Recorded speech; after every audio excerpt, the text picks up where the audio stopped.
Stuart, tell us about yourself.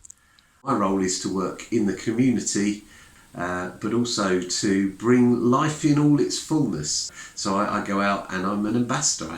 I live out my life for Jesus in the local community. Tell us about some of the reactions in the community to the things that you've been doing. Yeah. He's such a lovely person and he's so kind, and it makes a lot for me because I'm on my own. We've had some great reactions. People have been coming along and chatting with us. Got to know quite a few people now, but also I've had some good engagements about faith as well. People quite often come up and say things like, I'm not religious or I don't go to church, but then go on to talk about stuff of experiences of church in their lives. This is our local primary school, Locking Stumps Primary School, right behind the church of Thomas Risley.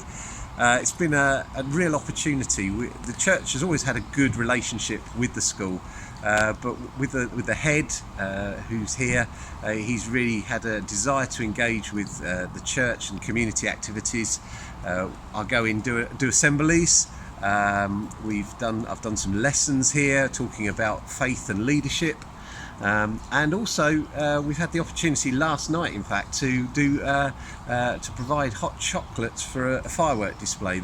There were about 800 people through the doors, and we provided hot chocolates as a church and gave out some leaflets advertising our Christmas services. So it's a great way to engage with the community. We're getting to know the parents really well. One of the things that we also do as part of Thomas Risley is Tommy's Tots, a toddler group.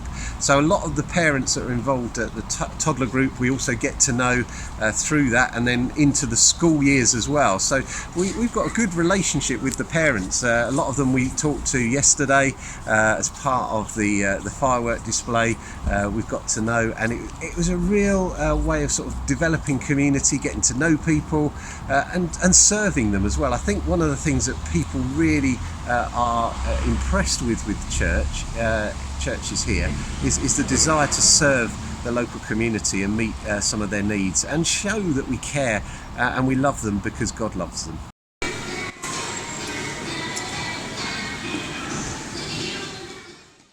When we came out of lockdown, one of the things that I noticed was a need for a presence that was public and a space where people who perhaps have been lonely or isolated could come and have a chat.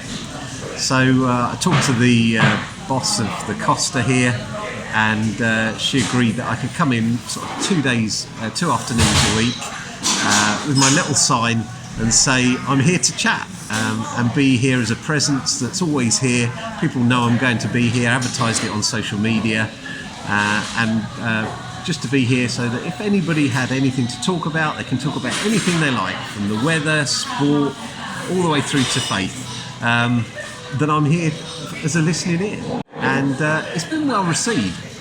And generally, most people are really appreciative of having somebody to talk to. Mums with their kids, I've had older people, all sorts of different ages, and they just want to talk about stuff, ordinary stuff, family life.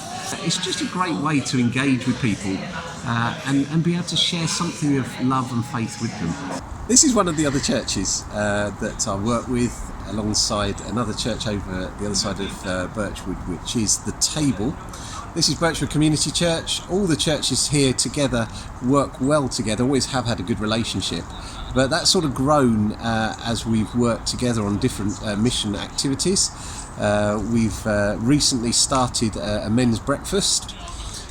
We've also worked together on things like a light party and Christmas parties as a joint activity. So we're sort of sharing resources and working together to bring about God's kingdom in this area. How many churches are involved in these joint activities? There's 3 churches: Thomas Risley, Birchwood Community Church and the Table.